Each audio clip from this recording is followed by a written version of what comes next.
Hey everyone, today is Monday of Passion Week.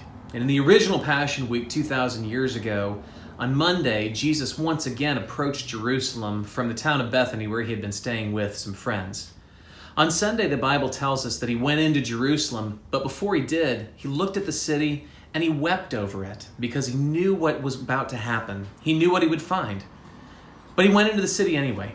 He investigated the temple, looked around, returned to Bethany.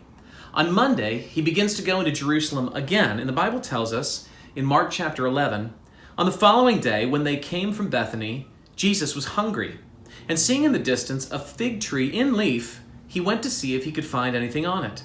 When he came to it, he found nothing but leaves, for it was not the season for figs. And he said to it, "May no one ever eat fruit from you again."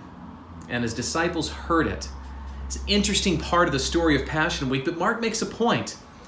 It follows from what Jesus did the day before, and it follows also from what Jesus is about to do. Mark continues. They came to Jerusalem, and Jesus entered the temple, and he began to drive out those who sold and those who bought in the temple. And he overturned the tables of the money changers and the seats of those who sold pigeons. And he would not allow anyone to carry anything through the temple. And he was teaching them and saying to them, "Is it not written, 'My house shall be called a house of prayer for all the nations'? But you have made it a den of robbers." And the chief priests and the scribes heard it, and they were seeking a way to destroy him, for they feared him, because all the crowd was astonished at his teaching.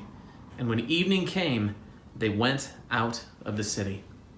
That was Monday. Short story, but there was a lot involved.